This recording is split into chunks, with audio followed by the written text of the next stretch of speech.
안녕하세요, 도키메입니다. 안녕하세요, 밴들입니다. 네, 또 다시 만났어요. 네. 두 번째 영상 찍기 위해서 두 번째가 아니네요. 몇 번째인지 기억도 안 나요, 이제. 그렇죠? 일곱 번째, 여덟 번째 되나요? 네.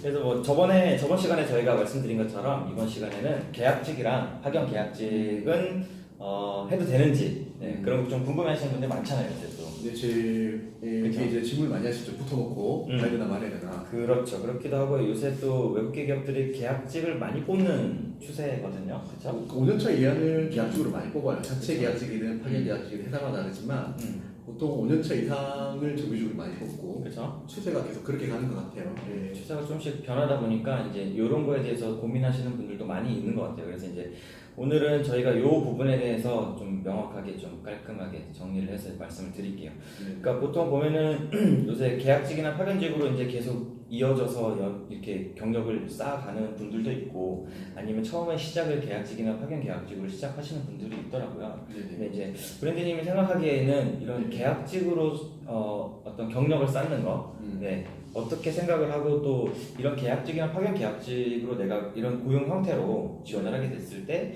조금 조심해야 되거나 아니면은 좀 주의해야 될 점 이런 게 있으면 좀 짚어주시면 좋을 것 같아요.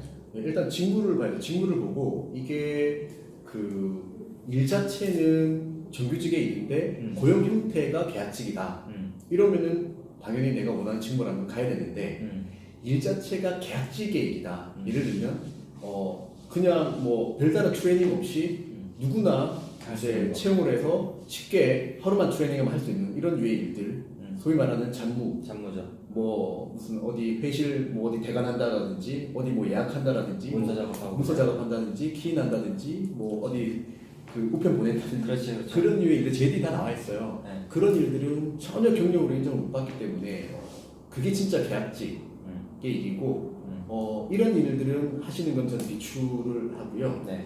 일 자체가 내가 원하는 임무다, 뭐 영업이다, 뭐 플래닝이다 이런 업무를 하고 싶은데 고용 형태가 계약직이다, 뭐 이런 거는 저는 괜찮다고 봐요. 어차피 그 했던 일로 그렇죠. 경력으로 인정을 받을 수 있기 때문에 그렇죠. 그런 거는 괜찮다고 봅니다. 그러니까 사실 이 계약직이든 파견 계약직이든 그 자리에 그러니까 실제로 가서 하게 될 일, 그렇죠? JD라고 하죠. 저희는 잡 디스크립션을 잘 읽어보고 가셔야 돼요. 그래도 양심이 있는 회사들은 잡 디스크립션 상에 명확하게 본인이 왔을 때 어떤 일을 해야 되는지에 대해서 명시가 되어 있어요. 그래서 잘 보면 이게 딱 본인이 딱 그냥 읽어봐도 알 수 있어요. 이거는 단순히 잡무다. 이건 정말 정규직이 할 일인데 고용 형태만 계약직으로 뽑는 거다라는 거를 분명히 이렇게 구분하실 수 있을 거예요. 그래서 그런 것들을 좀 주의해서 보시고 대신에 이 계약직이나 파견 계약직으로 계속 이어가는 건 좋지 않아요. 그러니까 예를 들면 2년짜리, 3년짜리, 2년짜리, 3년짜리 계속 계약직이나 파견 계약직으로 이렇게 이어가는 거는 별 의미가 없다라고 생각을 해요. 그렇지 않을까요? 일단 연봉에서 차이가 나니까 계약 자체가 연봉이 낮으니까 계속 내가 3년 이상 경력이 되는데 굳이 계약직으로 가면서 내가 정규직을 받을 수 있는 연봉보다 낮게 하는 거는 조금 비추고요. 보통 이제 3년차 이상의 뭐 경력을 쌓으신 분들은 정규직으로 도전하는 거 또 충분히 가능하기 때문에 그렇죠. 물론 5년차 이하까지는 계약직으로도 많이 뽑긴 하지만 그래도 정규직으로 뽑는 경우도 상당히 많이 있기 때문에 그건 이제 본인 하기 나름 노력 여하에 따라서 그렇죠. 정규직으로도 충분히 갈 수 있기 때문에 실제로 제가 이제 강의 오시는 분들이 이제 3년차 분들이 정규직으로 한 케이스들이 되게 많아요.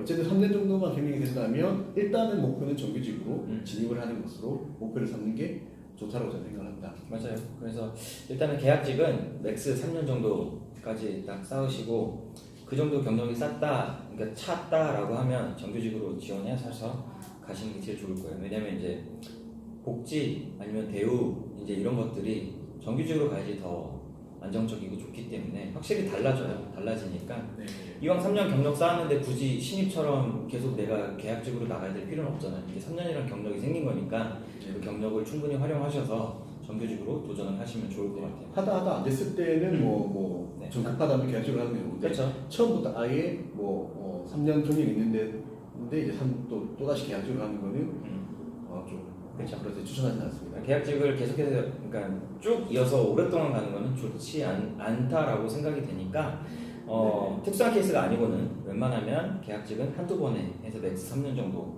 경력을 쌓고 경력직으로 이직을 하시는 게 제일 좋을 것 같아요. 그래서 그런 점들 좀 주의해 주시면 좋을 것 같고 너무 계약직이나 파견 계약직에 대한 걱정이나 우려는 안 하시면 좋을 것 같아요. JD를 먼저 보고 판단하시면 될 것 같으니까 그런 부분 좀 주의해 주시면 좋겠네요. 그리고 이제 그 파견 계약직으로 가시는 분들이 이직을 할 때 이렇게 고민을 하세요. 이력서를 적을 때 회사명을 어떻게 적어야 되느냐, 그렇죠. 파견 회사명을 적어야 되는데 실제로 월급은 그 파견 회사에서 받으니까 그렇죠. 그럴 필요 없고요. 실제 일했던 곳의 경력을 적으시면 됩니다. A사라는 파견 회사 소속으로 내가 B사에서 일을 했다. 그럼 이력서에는 B사를 적으시면 됩니다. B사에서 어떤 일을 했다. 이게 경력이지. 네, 파견 회사에서 일을 한 게 아니기 때문에 맞아요. 실제로 파견 나간 B사에서 일을 했기 때문에 그런 실제 일한 곳의 경력을 쓰시면 됩니다. 네. 그 경력 증명서 뽑을 때도 사실은 그 실제로 일했던 회사에서 뽑아주죠. 그러니까 전혀 파견직 회사는 그냥 거기서 돈만 받을 뿐이에요. 그러니까 대행회사처럼 이렇게 보면 되니까 그렇게 생각을 하시면 될 것 같아요. 네. 이 정도면 뭐 저희가 좀 명쾌한 해답을 드리지 않았나 싶은데 오늘 영상 여기서 마무리하고요. 우리 생각 아닐까요? 아 그런가요? 좀 부족하면 댓글로 남겨주세요. 그럼 또 답변 드릴게요.